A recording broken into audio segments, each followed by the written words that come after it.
예수님은 공생의 기간 동안에 4번의 유월절을 지키십니다.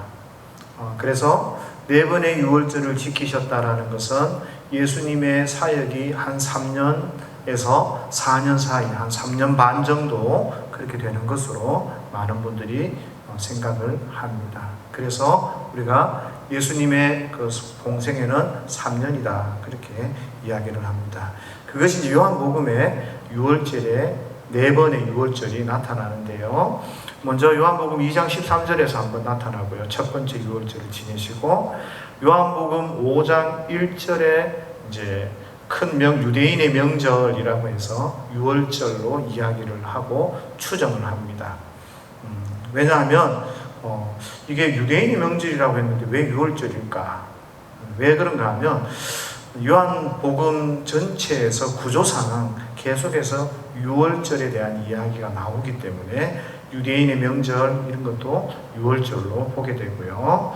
그리고 예루살렘에 올라가는 그런 이제 명절은 유월절이나 큰 명절이니까 당연히 유월절 5장 1절의 유대인의 명절도 유월절일 것이다 라고 생각을 합니다. 그래서 5장 1절에 나타나는 유월절, 그리고 6장 4절에 또 유월절이 나타납니다. 그렇게 해서 3번의 유월절이 지나가는 거죠. 대개 2장에서 3장, 5장에서 6장, 한 장도 안 되는데 1년씩 후뚜후뚜 시간이 지나갑니다. 그리고 요한복음 11장 55절, 13장 1절 오늘 나오는 이것이 마지막 유월절입니다. 이 마지막 유월절, 예수님께서 유월절 식사를 하시고 난 뒤에 성만찬 하시기 전에 주시는 말씀이 이제 오늘 본문의 내용입니다. 이 말은 예수님께서 돌아가시기 직전의 말씀이기도 하고 예수님께서 돌아가시기 직전의 행동이기도 한 거예요. 그런데 오늘 13장 1절을 보면 상황이 굉장히 긴박합니다. 왜냐하면 예수님의 그 십자가 사역을 마무리하고 이루어야 되는 그런 시점이기 때문이죠. 그래서 1절에 보니까 예수님은 자기의 제자들을 챙기셔야 돼요. 자기 제자들을 보호하시고, 왜? 아직 어설프니까. 제자들이 뭐가 뭔지를 잘 몰라요. 그러니까 제자들을 지키시고 보호하셔야 되는 그런 상황에 있고요. 그런 반면에 12장 19절에 보면요, 바리새인들이 자기들끼리 이런 얘기를 하는 거예요. 너희들 하는 일 다 쓸데없다. 온 세상이 예수를 따르는도다. 이 반대하는 이 당국자들이 너무 당황스러운 거예요. 왜냐하면 이 사람들은 예수님을 죽이려는 그런 계획들, 그렇게 막 생각들, 이런 것들을 가지고 있었는데 이 사람들이 다 예수님을 따르니까 얼마나 당황스럽고 불안하고 긴박하겠습니까? 그런 과정 가운데 2절에 보면요, 마귀는 이런 긴박한 상황 가운데 예수님의 그 구속 사역을 방해하기 위해서요, 배신의 마음을 유다에게 주고 있습니다. 그러니까 마귀도 사단도 예수님이 그 구속 사역을 이루면 안 되고, 어쨌든 이런 여러 가지 상황 가운데서 사단의 표적이 된 한 사람이 있어요. 그게 바로 유다죠. 유다가 어떤 사람입니까? 돈깨를 맡은 사람이에요. 회계를 맡았다는 거죠. 그런데 그 돈깨를 맡아서 돈을 훔치기도 하고 유용하기도 하고 그런 약점들이 있는 사람이 유다입니다. 그런 것들을 보면 머리도 꽤 좋았던 것 같아요. 욕심도 많았고 돈에 대해서. 그래서 사람들이 보기에는 돈깨를 맡고 계산을 하고 하면 잘할 것이다 라고 생각하고 돈깨를 맡겼겠죠. 이런 유다가 욕심 많고 머리도 좀 똑똑한 것 같고 다른 사람 보기에 분명해 보이기도 하고, 그런 유다가 예수님의 삶을 봤을 때는 굉장히 좀 의문사항이 많았을 겁니다. 처음에 인기가 있을 때는 유다가 예수님을 쫓아갈 때는 굉장히 괜찮은 선택이었을 겁니다. 그러나 가끔씩 예수님께서 나는 십자가에 죽을 것이다 라고 이야기를 합니다. 그리고 반대자들이, 당국자들이 자꾸 자기를 공격하면 화해도 하고 또 거기에서 뭔가 조금 융화가 돼야 된다네, 유해야 되는데 자꾸 부딪히는 거죠. 이런 모습을 봤을 때 끝이 안 좋을 것 같다는 것을 생각했을 수 있다는 거죠. 당국자들에게 잘못해서 잘 되는 게 뭐 있을까요? 그죠? 분위기 파악을 딱 했을 때 예수님께 가망이 조금 없을 것이다 라는 생각들이 있었는지 모르겠습니다. 이 말은 쉽게 이야기하면 그런 거죠. 유다가 예수님을 쫓아다니다 보니까 답이 안 보이는 거죠. 그 답이 없으니까 다른 해답을 이 유다가 찾게 됩니다.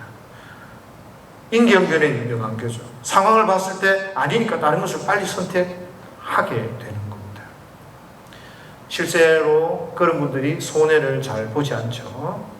그러나 예수 믿는 그리스도인들은 세상을 살아가면서 조심해야 될 행동이고 조심해야 될 태도입니다. 인기응변에 능하고 너무 똑똑하고 너무 판단을 빨리 하고 너무 이렇게 해서 나는 손해 하나도 안 볼 거야 라고 살아간다고 해서 그것이 정말 지혜인가 라는 생각을 해보게 됩니다. 주로 이런 분들은 이때까지 자기의 가치와 목적, 자기의 판단 이런 것들이 생각하게 되면 수단과 방법을 가리지 않는 거죠. 하나님의 뜻을 먼저 물어보며 하나님의 뜻이 무엇인지를 고민을 해야 되는데 그런 고민을 하지도 않는 거예요. 그러다 보면 정상적인 삶을 살아야 되는데 정상적이지 않는 거죠. 사실 성도들이 세상을 살아가면서 굉장히 많은 유혹을 받게 됩니다. 그리고 거기에서 인기응변으로 대처하고 자기의 경험으로 대처하고 자기의 지식을 가지고 대처하면서 우리가 뭐라고 이야기하죠? 지혜다. 내가 이렇게 했더니 그 손해 안 보고 내가 이렇게 했더니 어려움을 겪지 않고 피해갔다라고 이야기하고 생각하게 되는 거죠. 그런데 여러분, 성도는 그렇게 하시면 안 됩니다. 성도는 하나님의 뜻이 무엇인지를 고민하셔야 합니다. 하나님은 항상 여유가 좀 있으세요. 하나님 왜 여유가 있겠어요? 능력이 있으니까 그런 거예요. 우리도요, 돈이 있고 권세가 있고 뭐가 있으면 어떤 일이든 여유가 있습니다. 왜요? 그 돈 가지고 하면 되고 그 능력으로 하면 되고 그 지혜로 그 권세로 하면 되니까요. 하나님은 우리 일들 가운데 굉장히 여유가 있으세요. 왜? 하나님이 하시거든요. 그런데 우리는 조급한, 뭔가 급한 거예요. 야곱과 그의 어머니 리브가가요, 이삭의 하는 행동을 보니까 잘못하면 모든 기업이 다 날아갈 편, 다 빼앗길 판이에요. 위기의식이 있고 조급하니까 어떻게 해요? 에서를 속이는 거예요. 인간적인 그 모습을 가지고 속이는 거예요.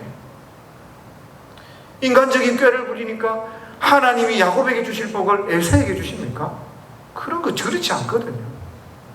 그런데 사람의 눈에 보기에는 이거 잘못하다가는 큰일 나고 나 다 뺏기고 나는 알거지가 되겠다, 아무것도 안 되겠다, 그런 생각이 있으니까 조급함 때문에 하나님보다 앞서고 하나님의 뜻을 알지를 못하는 거죠. 그런 생각에 딱 사로잡히면요, 유다처럼 사단의 표적이 되기가 쉽습니다.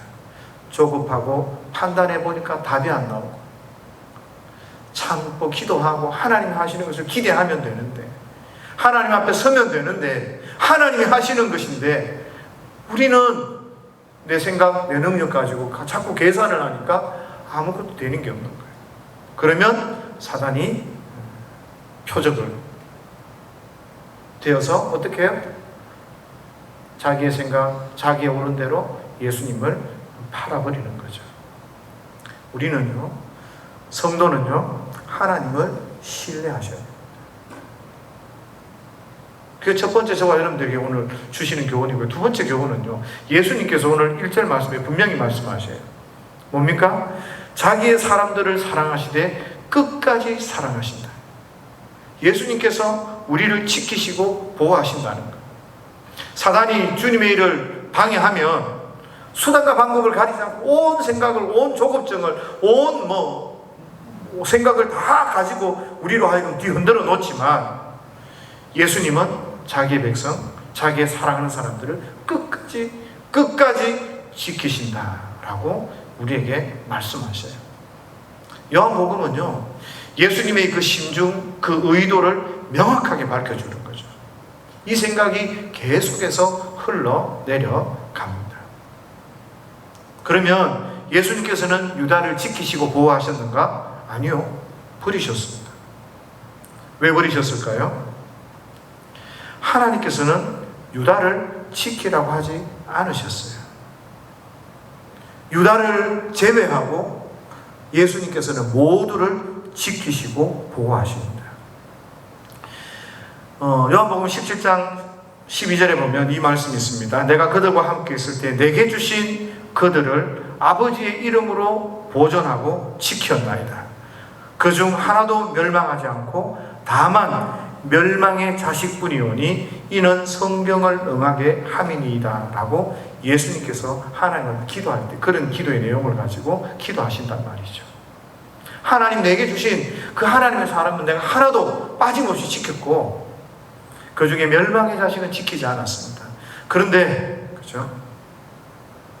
오늘 13장에서 뭐라고요? 내가 끝까지 사랑하고 지키고 한다. 지키겠습니다. 그 예수님의 심중의 의도가 드러나는 거죠. 이것은 예수님의 그 강력한 사랑, 강력한 의지를 우리에게 보여주는 것입니다. 이 의지와 이 사랑이 그 못난 제자들, 어리버리한 제자들, 도망간 제자들, 하나님의 말씀을 이해하지 못하는 제자들, 3년이나 따라다녔는데도 그렇게 모르냐? 라고 책망받을 만한 그 제자들을 깨닫도록 하시고 지켜주셨다라는 거예요. 요한복음 6장 37절에 내게 오는 자는 내가 결코 내쫓지 아니하리라 라고 주님 말씀하십니다. 이 말씀을 보면 사실 유다가 예수님에게 온 것 같고 제자의 삶을 산 것 같잖아요. 그런데 실제로는 예수님께 오지 않았단 말이에요. 겉으로는 예수님을 쫓아다녔고 돈깨를 만졌지만 그는 그 돈깨를 만지면서도 그 도적질을 했고 예수님을 따라다니면서도 예수님을 이해하지 못했고 예수님과 함께 있으면서도 예수님의 그 말씀 안에 거하지 못하고 예수님과 함께하지 못한 사람인 거예요. 10장에서 목자와 양의 비유를 하시죠. 그러면서 11절에 이런 이야기합니다. 나는 선한 목자라. 선한 목자는 양을 위하여 목숨을 버리거니와. 싹구는 다 도망가고 없지만 그러나 나는 내 목숨을 버려서라도 내 양을 보호하겠다. 이런 강력한 의지, 강력한 사랑이 예수님께 있었단 말이에요. 그런데 유다는 그 양 무리에 들지 않는 거예요. 그리고 그 강력한 의지와 강력한 사랑으로 자기의 백성들, 자기의 제자들을 지키시고 보호하셨다는 거죠. 그래서 제자들이 변화되었고 제자들이 진짜 하나님을 경험하고 알게 되는 그런 일들을 경험하게 되는 거죠. 예수님의 그 강력한 사랑과 강력한 의지가 우리를 구원해 가시고 우리에게 응답해 주시고 우리와 함께 해 주셔서 우리가 이 땅 가운데 살아갈 수 있도록 은혜를 베풀어 주신다는 겁니다. 이런 강력한 하나님의 의지, 하나님의 사랑이 우리를 인도해 가실 때요, 저와 여러분들이 기억해야 할 것이 뭔가 하면 그때도 사단은 아주 맹렬하게 자기의 작전들을, 공작을 펼쳐나가고 있다는 거죠. 유다를 꽉 물어뜯듯이 우리의 약점을 잡으려고 하고 우리의 그 조급함 가운데서 우리의 속에서 안절부절하게 하고 너도 세상의 방법 가지고 기도하는 거 말고 하나님 말씀 앞에 순종하는 거 말고 너 멋대로 한번 해봐라. 너 저기 저 사람을 찾아가봐라. 너 또 인간적으로 배운 거 많지 않냐? 그 지식 의지해봐라. 꾀를 쓰고 자기 지혜에 의지하며 그렇게 살아가도록 우리에게 공작하고 우리에게 공격하는 그런 일들이 많다는 거예요. 그걸 기억하셔야 돼요. 우리가 이런 수법에 걸려들면요, 넘어지는 거예요. 그래서 항상 예수 믿는 사람은 내 생각, 내 경험, 내 믿음, 내 결심, 내 기도, 내 선행, 이런 거에 목숨을 걸면 안 돼요. 여러분, 우리가 기도하면 얼마나 하고, 우리가 믿음이 좋으면 얼마나 하면 믿음이 좋고, 결심을 하고 결단을 하면 얼마나 좋겠어요. 세상 사람들이 그러잖아요. 너무 잘 알아서 작심삼일이라고. 우리가 하는 건요, 정말 보잘것없어요. 우리가 그 기반으로 두고 근거를 두어야 될 건 뭔가 하면, 예수님이 우리를 사랑하시고 예수님의 그 강력한 우리를 지키시고 보존하시는 그 의지, 그 하나님의 은혜, 거기에 우리의 신앙의 근거, 우리의 구원의 근거를 두셔야 된다는 거예요. 주님이 나를 보살피고 주님이 나를 보호하시고 주님이 나와 함께 하시고, 이거 내가 한 거 아니에요, 그죠? 하나님이 그렇게 해주시는 거예요. 그 하나님의 도우심과 그 은혜에 있다라는 것을 우리가 좀 깨달았으면 좋겠어요. 그렇잖아요. 우리가 기도 아무리 한들, 기도의 응답이 아무리 많은들 능력이 우리에게서 나갑니까? 그거 아니에요. 하나님으로부터 오는 거예요. 그래서 우리는 하나님께 나의 모든 기도나 응답이나 경험이나 이런 모든 믿음이나 근거를 하나님으로부터 출발해서 우리가 하나님을 신뢰함으로 그렇게 믿음으로 나가야 되는 거죠. 우리를 죽기까지, 십자가에 달리기까지, 그리고 끝까지 사랑해 주시는 그 예수 그리스도의 은혜에 우리 삶의 근거를 좀 두셨으면 좋겠습니다. 이렇게 하나님의 은혜, 예수 그리스도의 그 은혜는 너무나 분명해요. 그러면 저와 여러분들은 가룟 유다 쪽인가 아니면 제자들 쪽인가, 이걸 고민하셔야 되죠. 이건 정말 심각한 문제입니다. 잘 몰라요, 사람들은. 누가 이런 사랑을 받고 사는지, 좀 부족하고 연약하고 이런데도 하나님 계속해서 붙들어 주시고 기회를 주시는 사람이 있는가 하면 조금 이렇게 했는데 끝나는 사람도 있어요. 그래서 그거를 잘 모른단 말이에요. 제가 죄 지은 적이 없겠습니까? 아니에요. 세상에 너무 부끄러운 죄를 짓고 누가 말하면 너 당장 목사하고 벗어라, 그렇게 말하면 못된 사람이 저예요. 그럼에도 불구하고 하나님이 회개의 기회를 주시고, 그렇게 해서 또 하나님 기회를 주시고, 이런 사랑을 받고 사는지 누가 아냐는 거예요. 죄 짓고 있을 때 모르잖아요. 은혜를 받고 돌이키고 나니까, 회개하고 나니까 이게 은혜였습니다 깨닫는 거지. 죄 짓고 미쳐서 날뛸 때는 몰라요, 사람들이.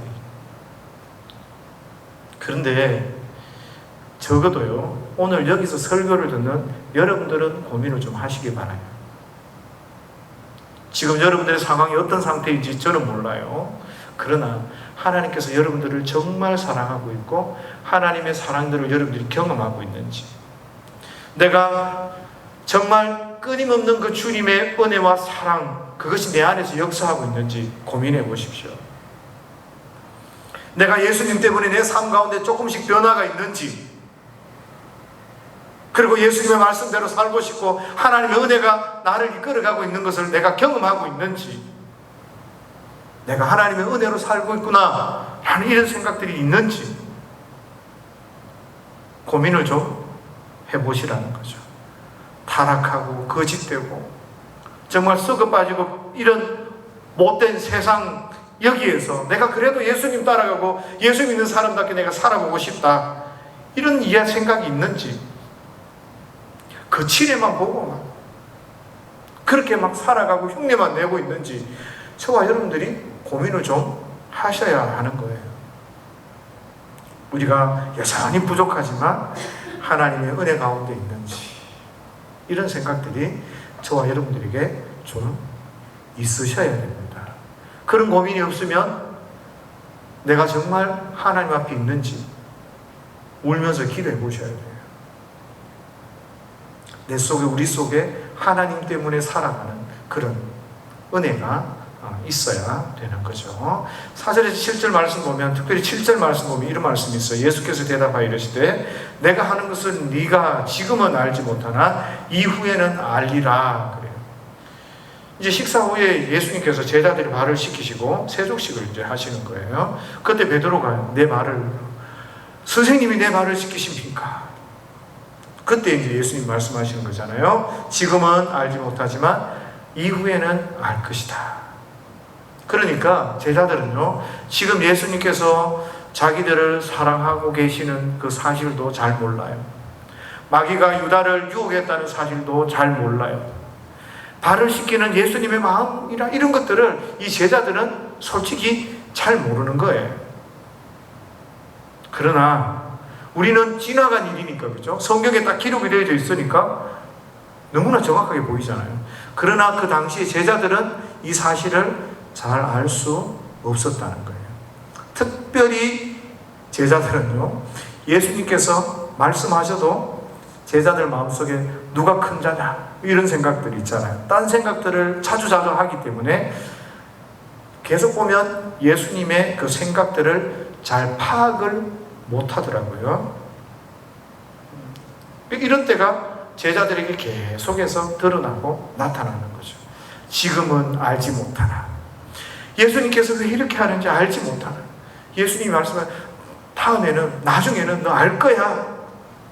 우리하고 똑같아요. 지금 나는 안절부절 못하는 거예요. 답답해 죽겠어요. 나는 노력하고 애를 쓰는데 응답이 없어요. 하나님 왜 나를 이렇게 만드셨고 왜 이렇게 지금 하나님 있습니까? 가만히 보면 하나님은 천하태평이에요. 기도하는 나는 답답하고 응답하시는 하나님은 천하태평이고, 계속 기도했는데 1년, 2년, 3년, 4년, 5년 기도했는데 응답이 없어요. 이거 아닌가? 하나님 못 들으시는 거 아닌가? 내가 좀 더 뭔가 좀 해야 되나? 여러분 착각하지 마십시오. 반대입니다. 반대. 하나님은 완벽하게 일하십니다. 그걸 믿으셔야 돼요. 오히려 저와 여러분들이 일을 그르치고 잘못되게 하는 거예요. 뭐 때문에? 졸급증, 조바심, 내 욕심, 이런 것들이에요. 제자들이 엉뚱한 생각에 사로잡혔던 것처럼 우리가 하나님의 뜻이 무엇인지 정확하게 일해 가시는 그 하나님의 뜻을 모르니까 자꾸 엉뚱한 일을 해서 엉뚱하게 일을 만드는 거예요. 그렇잖아요. 제자들이 졸다가요, 기도하라고 했는데 졸다가 예수님이 막상 붙들려 가서 군병들이 오니까 어떻게 해요? 베드로가 칼을 뽑아서 막 난리가 없을 겁니다. 지금 칼 가지고 해결될 문제가 아니거든요. 그래서 칼을 집어넣어라. 우리가 이러고 사는 거예요. 우리가 보기에는 하나님 넉장을 부리시는 것 같고 하나님 천하태평인 것 같지만 그게 아니라는 거예요. 우리의 착각에서 제발 좀 벗어나시기를 바랍니다. 하나님이 행하시고 하나님이 끌어가신 그 일들이 완벽한 것이고 그 일이 완전한 것이고 그 일들을 통해서 하나님 일들이 드러나는 거예요. 내가 계획해서 하나님 이것을 따라오셔야 되는 게 아니고 하나님이 정확하게 가시는 그 일들을 저와 여러분들이 믿음으로 기도하면서 순종하면서 그렇게 나아가셔야 하는 거죠. 그런데 우리가 자꾸 그 사실을 놓쳐버려요. 내가 먼저 나가려고, 내가 왜 지금 이렇습니까? 착각하지 마십시오. 하나님은 완전하시고 완벽하신 분이라는 거예요. 하나님이 저와 여러분들의 삶을 드라이브해 가시고 인도해 가시고 조정해 가시는 거예요. 그래서 말씀 앞에 서시고 기도하면서 하나님 앞에 서실 수 있는 은혜가 꼭 있으시기를 바랍니다. 그래서 8절 보면 베드로가 내 발 못 씻는다. 못 씻습니다. 그런데 예수님께서 뭐라고 하시요? 내가 너를 씻어주지 않으면 내가 너하고 상관이 없다. 그렇게 이야기하셔요. 왜 예수님께서 제자들의 발을 씻고 세족식을 하십니까? 관계를 갖기 위한 거죠. 내가 너희를 사랑하고 있다. 내가 너희를 보호하고 있다. 내가 너를 지키고 있다. 그래서 발 내밀어라. 내가 너희의 발을 씻길 것이다. 황송합니다. 아니에요. 예수님의 그 헌신, 예수님의 이 섬김을 받아야 예수님의 제 백성이, 하나님의 백성이 되는 것입니다. 예수님이 나를 위해 십자가에 달려 돌아가신다고요? 그렇게 할 수 없습니다. 아니요. 예수님이 나를 위해 십자가에 달려 돌아가시고 피 흘리고 살 찢기시고 십자가에 죽으실 그때에 바로 저와 여러분들이 하나님의 백성으로 거듭나게 되는 것입니다. 그것이 하나님의 방법이었고 그것이 바로 하나님의 계획이었습니다. 그래서 제자들은 예수님이 발을 씻기실 때 그 발을 내밀어야 하고, 그리고 주님과 관계가 있는, 상관이 있는 백성이 되어지는 것이죠. 그래서 어떨 때는 저와 여러분들은 주님의 그 은혜와 사랑 가운데서, 그 예수님의 그 십자가 앞에서 저와 여러분들이 서야 되는 거예요. 그리고 그 주님 앞에서, 그 십자가 앞에서 우리는 발 씻음을 받는 그런 은혜들을 경험하셔야 되는 겁니다. 9절부터 10절 이렇게 쭉은 좀 간단하게 설명을 하면 베드로가 말귀를 못 알아들어요. 씻어야 되는데, 그러니까 베드로가 뭐라 그래요?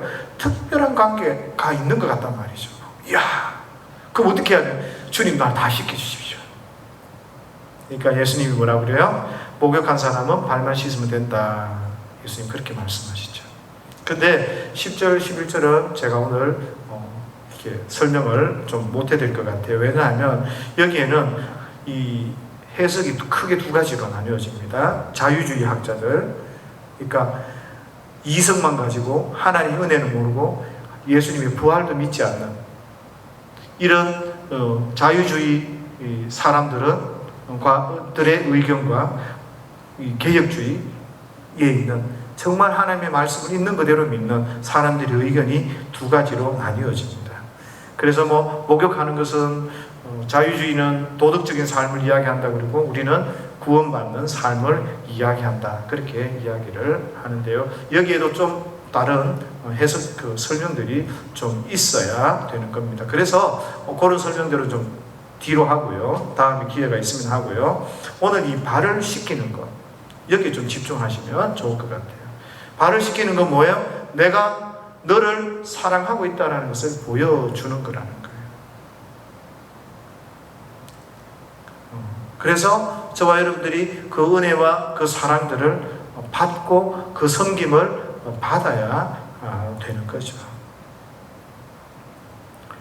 저와 여러분들에게 하나님께서 주시는 그런 은혜들, 그것이 헛되지 않도록 그 은혜를 깊이 좀 기억하시고 그렇게 좀 받으시면 좋을 것 같다라는 마음이 있습니다. 11절에는 구속과 관계되는 말씀으로 좀 보아야 되는데 어쨌든 시간이 너무 많이 가서요. 이런 것들은 결례라는 주제와도 연결되어져서 다음에 이야기를 좀 하면 좋을 것 같아요. 그러나 분명히 기억해야 할 것은 발 씻기는 건 뭐라고요?